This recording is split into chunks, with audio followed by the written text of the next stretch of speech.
everybody, it is Dean Z here once again in our very beautiful Lawyers Club at the University of Michigan Law School. And I'm here today with the amazing Emily Bretz, a 2011 graduate of the law school who is currently our Director of Public Service. By public service, we mean both government and public interest work. Emily both does a ton of counseling and just organizing of everything related to public service and supervises other counselors who also are part of the team.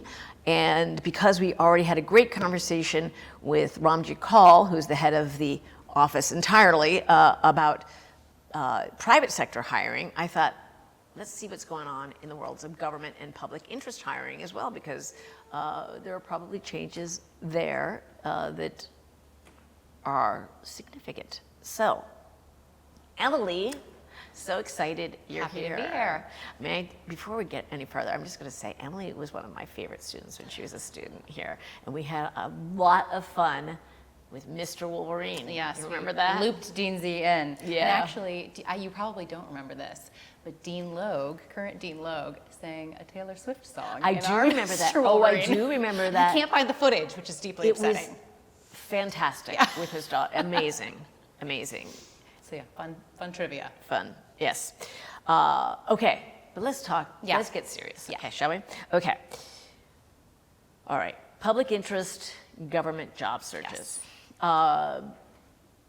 I guess I should further define our term, saying public interest means you're working for a nonprofit. Yep. Right, doing work that is in the public interest, however you may conceive of that, and government could be both federal or state government, right? Yes. Okay, great.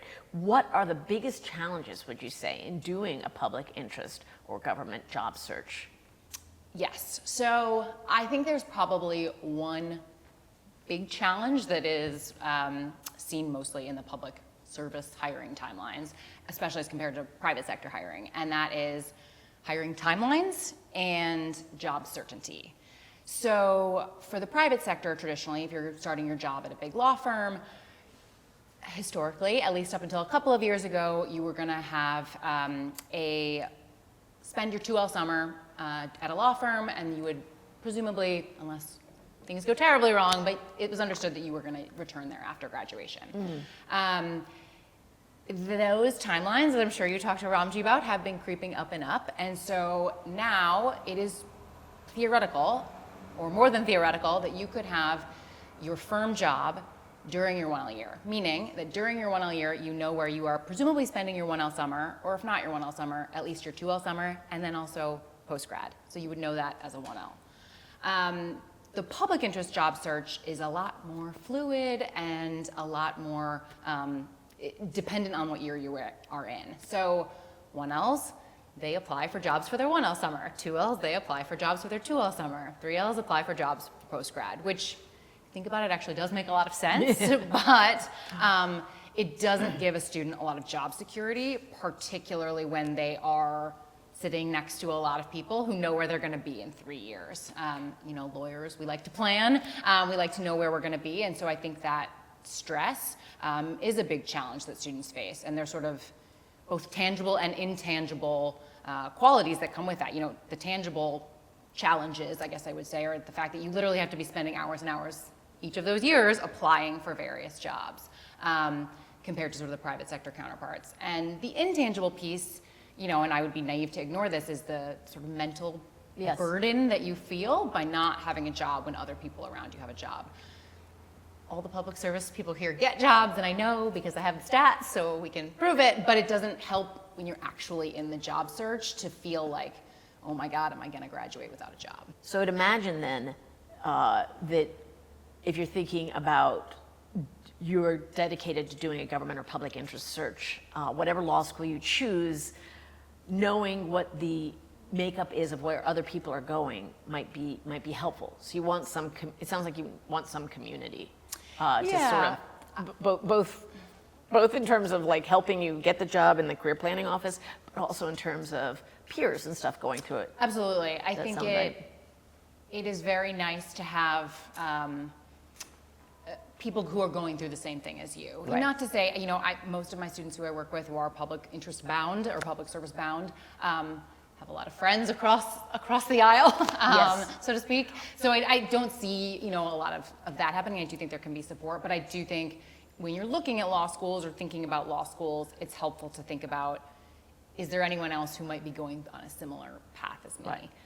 A critical mass of people doing it. Yeah, ideally. Yeah. I do think there are silver linings in sort of this challenge. I really do think that it's really helpful for students who don't come into law school 100% sure about what they want to do. You have the opportunity to spend your 1L summer.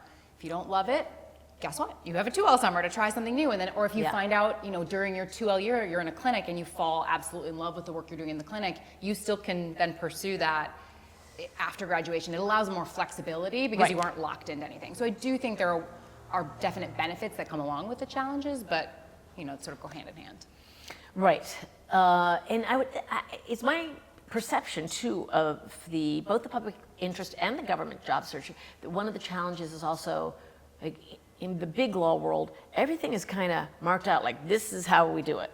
And there's just a lot more variation in different parts of the country, different, subject matter focus. The public defender offices are doing something different than the ACLU is doing, which is doing something different than the state of Michigan Attorney General's office is doing, and so on. Right? Yeah, that I think sort of ties into that same challenge of the uncertainty, because when you say the public interest job search, there isn't one path. There's literally thousands, and so yes, depending on whether you are interested in public defense, prosecution, environmental law, like impact lit, direct service. Sometimes public interest and public service in particular for government roles, they might be hiring a year ahead. Whereas if you're looking to go into a legal aid organization, they really want to hire you as close to graduation as possible. So it's knowing all that. I try to sort of talk to employers and figure out what's going on, because even in our sector, like the private sector, timelines are creeping up, and so especially for 1L jobs, more and more employers are starting to hire on the earlier side. They feel the pressure created by the private sector, you think? Yeah, I think that's part of it.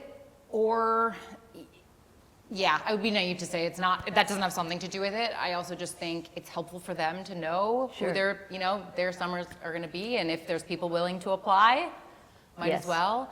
I also think in terms of allowing students to choose, if there are no public interest jobs available to apply to, more people are going to apply to the private sector jobs when they're available. So I think public interest employers might be thinking, well, at least now you have a choice. We're going to make it all available, and you apply to what you want to apply to. Got it. Okay. So what skills do you think might particularly be called upon for someone interested in working in public service? Yeah, this is a hard question because it very much depends, like the job search itself, very much depends on the type of job. I think the number one thing, and this might sound cliche, but a commitment to do good. That is the real thing that I think employers across government, public interest, prosecutors, public defense offices, that they just want people who are genuinely interested and care about their mission. Helping. Yes. I think that's worth emphasizing, because I think people might be surprised to know that, particularly, maybe it seems more obvious in the public interest sector versus the government sector, but in my experience or my observation, government cares a great deal about this too. It's huge. I think in terms of differences as well, we talk about cover letters. Cover letters are big in the public interest and public service worlds, and government, you have to write a cover letter that explains why you want to work for the government, why public service is important to you, and it has to be real, it has to be genuine, and I think they can suss that out. So I think that's sort of the number one thing employers are looking for.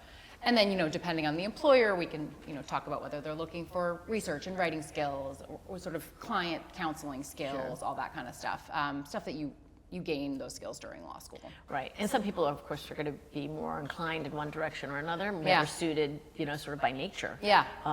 Okay. But so it sounds like whatever your particular skill set is, you should be able to find some kind of home if you want to do a public service career. Absolutely. I think you hit the nail on the head there, that some people are differently suited for some careers than others, and I think that's what law school is great at helping you do, is figure that out. You could be extremely passionate about environmental law, say, and think climate change is the most important issue that the world is facing, and that's the thing that matters most to me.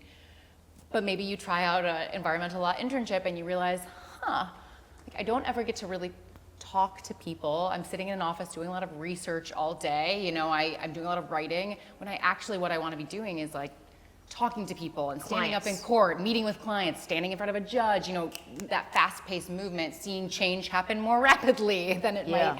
And so I think you can truly have a passion as a human that is maybe not necessarily going to be your legal passion or what fills you with energy throughout the day. And I talk to my students a lot about that, about sort of figuring out, matching up both something that matters to you in terms of the mission of the work, but also aligns with what you're good at and what you feel good doing. That was something I learned about myself in practice that I didn't necessarily like, but I thought I was going to like. And I think it was interesting. It's not always, it surprises people, I think. Right.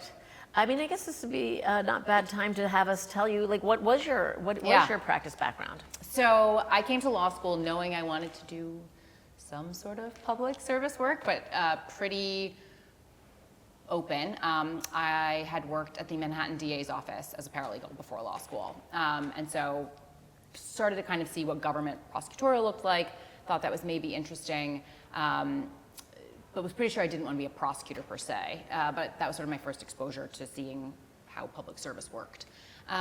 In law school, I spent my first summer thinking that I wanted to pursue international law. So I worked at the International Criminal Tribunal for Rwanda, it's a mouthful, for the UN in Arusha, Tanzania, which was an amazing experience, but confirmed that I did not want to do international law. It just didn't sort of speak to my interests or my skill set, and it was an amazing opportunity for figuring exactly that out. And I had the opportunity to figure that out.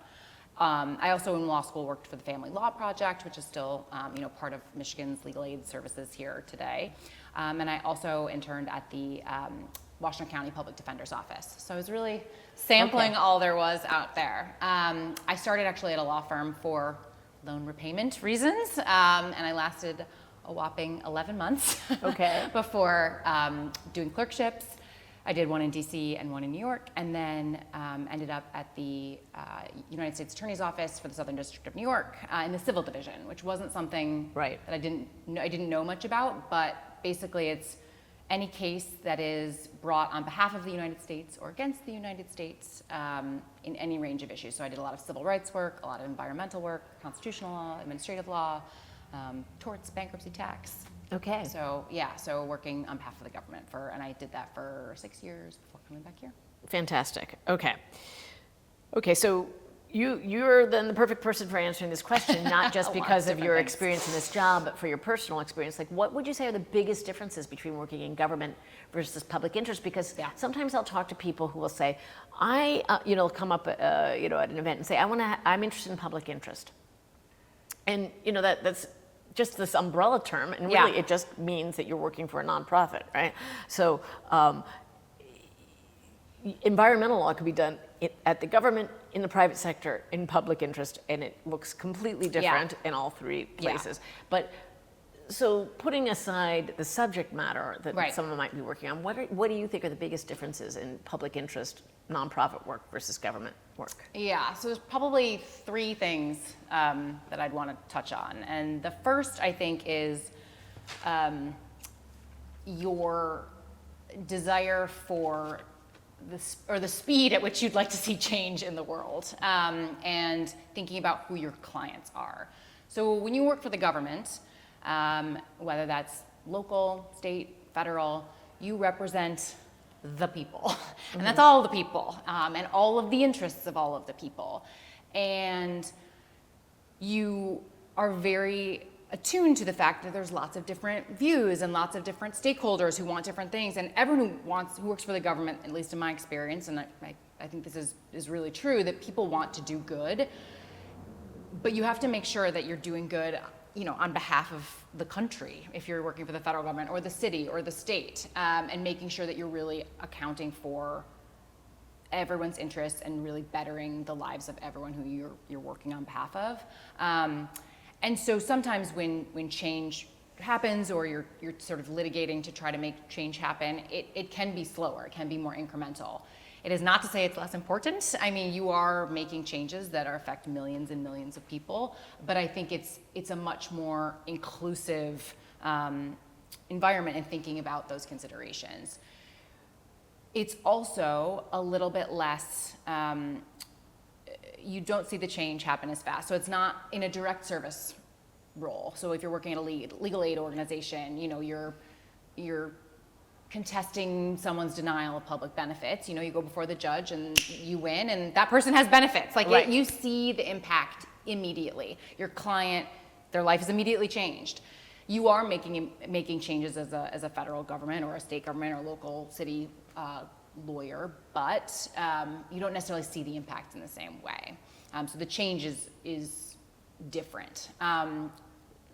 Yeah. Also, I guess the last thing I'll say about that too is that, say you're working for a nonprofit, an environmental nonprofit, we'll go back there. You know, your interest might be water in Michigan, conserving water in Michigan, and so you have a very narrow focus, and all of your resources. You're not representing all of the interests of all of everyone. You know, right. You're representing a very specific target, and so you can be taking actions that are much more progressive yes. often. And so I think it depends sort of how people want to make change and how they think about who their clients are, how they want to interact with clients.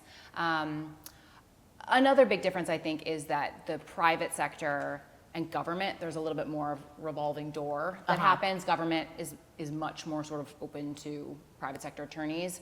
I think in the traditional nonprofit space, that has been historically pretty, maybe not easy, but you've seen the traditional paths of people starting in law firms and moving to public interest organizations.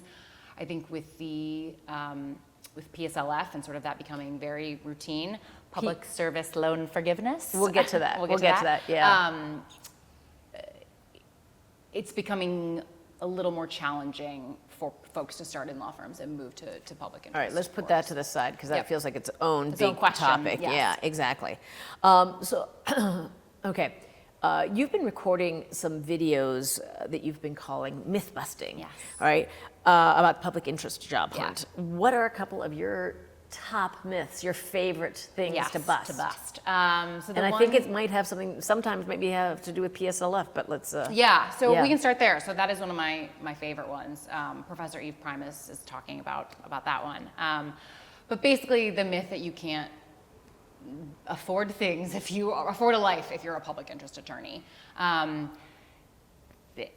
It's not true. It's just not true for many reasons. You can have a house, you can have kids, you can have cats, you can have whatever you want to have, live in a big city if you are a public interest attorney. I think part of the issue is when you're in law school, the stark differences between public interest salaries and big law starting salaries. Even though public interest salaries, by all accounts, they're often high two-figure, low three-figure salaries, starting salaries. When you're comparing that to what the starting salary is, a big law salary, right? There's always going to be a stark difference. But with the advent of public service loan forgiveness, which I believe started now, not quite 20, but almost 20 years ago, almost 20 years ago, maybe 15. Public service loan forgiveness is the federal government's loan forgiveness program. So if you have federal loans and you work in public service for 10 years, your loans go away. Are forgiven by the federal government. Correct. Mm-hmm. And for a while, I think people were distrustful that this was actually going to be a thing that was going to happen, but now so many people have had their loans forgiven and are reliant upon it that it really is a real thing. I think people are uncomfortable with debt, especially educational debt. Maybe not so much with houses or cars or credit cards. We all have debt. So I think it's interesting that there is such a stigma against educational debt. But with all that debt, you can still do all the things I previously talked about. So I think it's getting people comfortable with that. Because the government sets a level that you can pay based on your income monthly, right? And then forgives the rest of it. Yes. And then some schools also help you even with the more limited amount that you have to pay, correct? Right. Yes, so if depending on what school you're at, there may be assistance with your school. Right. Exactly. Okay, so then why do you think, given that it's sort of a little bit more plausible to do this than perhaps when I graduated from law school, if you're taking on debt, why do you think so many students who start out wanting to go into public interest end up in private firms? Or do you think that even is occurring? Maybe that's a myth. Yeah, I mean, I think it does. I talked to one else who are very interested in public interest work, but they, say I want to start my career in big law and then move to private sector. I think or to public interest. I think for a few reasons. One is it is a little more, I don't want to use the term easier because I think now, especially the private sector job search has gotten more challenging, but there's more support in the sense that firms have the resources to recruit in a way that public service organizations do not. I see. So on campus, firms have their own marketing departments. They have their own hiring departments that they send people specifically designed to engage with students, to bring them in, which is wonderful. I wish that was the case with public interest and government organizations, but they don't have their own sort of resources to be on campus as a constant presence. And so I think it's easier in that way for students to start to make connections with people. They see the firms here all the time or on campus, and I think it's, in that sense, it does start to feel a little bit easier to say, oh, I can just go through this process. Also, to a point you referenced, about the timing, most big law firms kind of move in a monolith. Like, we are seeing a shift, but all the firms are kind of rushing to keep in line with each other. Yes. And so it's pretty clear when that all happens. Yes. As a student, we're able to tell students, like, this is what you need to do if this is the track. For public interest, it's this little bit of a choose-your-own-adventure novel, which is, do people even know what those are anymore? Am I dating myself? I feel like it's sort of, you can figure it out even if you've never read one. But so it's more challenging in that sense. You have to be committed to the ups and downs of that ride and knowing, well, I might apply for a job now and then I'll have to do it again at this point and this point and this point. And then the last thing, which I think also ties into one of the myths that we've busted, is the training. So I hear all the time that, I'm going to go to big law to get training, and then I'm going to go work in public service, which is my least favorite myth, because you can get training anywhere. Yes. I think this is something that gets repeated, and it can be sort of harmful to the reputation or the feeling of public interest students and public interest attorneys who've started their career to just aren't getting training. Right, as if they are these incompetent buffoons who are being... when in actuality, they're the ones on the ground doing investigations. They're the ones meeting with clients. They're standing up in court. In big law, that might take a little bit. And it's not to say you can't get training in big law. You absolutely can. But to suggest that you can't elsewhere is just false. Well, I'll just, as an aside, my son works in public interest, and this is November when we are filming this, and he has been getting training for almost 2 months. And I worked in big law, and a long time ago, and when I think the profit motive was not quite as desperate as it is now, I didn't get 2 months of training. Yeah. So, to that point as well, every organization, every firm is different. So there may be firms that are dedicated to having a 6-month-long training program. That's amazing. What are they training you to do, though? Are they training you to be a public defender? Probably not. They're training you to be a big law attorney. And so I just think poking holes in some of those refrains that we hear over and over is helpful. Just, again, not because you can't get training in a lot of different places, just to think about what we're repeating and what that means. So you mentioned that one of the reasons that you think people end up turning towards private sector is that there's this presence on campus of private sector firms, and the networking starts. Is networking not a factor for public interest attorneys? Do they not need to do that? I would say, I hate the term networking, but yes. But you used it. It's I know, not my it's my fault.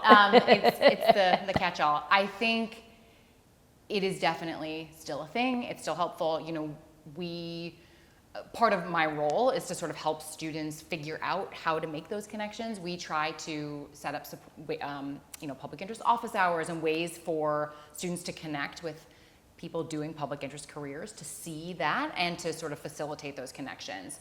So I think it's helpful for two reasons. One, there's so much that differs about public interest careers. So just learning, what an attorney at the SEC does versus an attorney working at Earth Justice versus an attorney working at, to talk to someone about what's your day-to-day look like. That's so different. And being able to inform yourself. So I think networking really helps you just learn about what's out there. But also, people are people, and if you connect with someone and then you're going through the application process, they might say, let me know when you're applying, I'll flag an application. Right. That happens in public interest and public service, just So I think it does matter. Okay, very good. I want to get back to one thing you said earlier that prompted a thought that I forgot about. You were talking about, how in government sometimes it's slower change, right?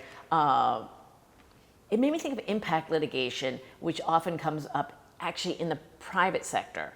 And I was wondering if you could talk a little bit about what is impact litigation and who does it. Yeah. Because it can be, I think it's in a couple different settings that it can occur. Absolutely. And so probably the most traditional, when you think of impact litigation, you think of ACLU. So mostly it's nonprofits who are kind of doing this. I'll go back to your original question, which is, what is it? What is it? Impact litigation is when you are striving to make systemic, bigger change. So as opposed to, for example, in the immigration context, you might be on a direct service level, you might be filing a petition for your client's asylum. You're sort of having that one-on-one interaction with your client. You are trying to make one small change in their life. Not small, a big change, but sort of on an individual level. Right, sort of a narrow change that will change everything. For them, right. But for that one person. Correct. As opposed to impact litigation in an immigration context might be, suing the federal government because that you disagree with a law or, a regulation that has how it's been interpreted. And so you're striving to make bigger change for a lot of people. For people who aren't necessarily your clients. Correct. Right. Okay. And so typically that's done by bigger nonprofits in immigration, but in environment and civil rights spaces and all different kinds of, criminal justice reform, seeking to make change on this broader level. But it's also done by certain, when you mentioned private, certain law firms. And, we kind of talked at the outset about the definition of public interest and what that means and how it's traditionally seen as nonprofits. Some people also would include what's called public interest law firms. And there's a big debate about what that means. What is a public interest law firm? And, we could have a whole separate video about that. But traditionally, if you're working in a law firm, but maybe on behalf of plaintiffs, so you're suing for employment discrimination, or you're trying to do civil rights litigation. So maybe you're suing a local police force because of alleged discriminatory actions, and you're seeking to make broad change in that context. That would be sort of like an impact litigation that a private firm might do. So we do have students who start their careers in public interest law firms, which again is sort of this weird hybrid of public interest, and technically they are private. They are privately run and they're for profit. But the mission is usually more aligned with what's traditionally seen as public interest missions. Okay, so maybe social justice private law firms might be another moniker for it. All right. Well, you have given lots of us lots of things to chew on here, Ms. Bretz. Thank you very much. Everybody comes to law school to have a certain kind of career. Yeah. And I think as much as you think about it at the outset, it's still confusing when you get there, and there's still a lot to learn. But the more you can learn about it before you get there, the better. Just to sort of focus your hunt once you get on campus. So Absolutely. Thanks for helping people with that. Absolutely. And thanks for having me. Do you want to close us out? Absolutely. No. There's one specific way. We only close us out. I'm hoping I'm going to get this right. Way. Go Blue. Big football fan here, everybody. Thank you. Go Blue. You. All right. I'm not a football fan either, but I think we have a... Always go blue. Go home or go blue. All right. Thanks, everybody. And thanks to Dustin and to Alex Lee, who have been such great supports for this more complicated kind of video. Really appreciate it. And yeah, wherever you go, Go blue. go blue. There we go. We got there.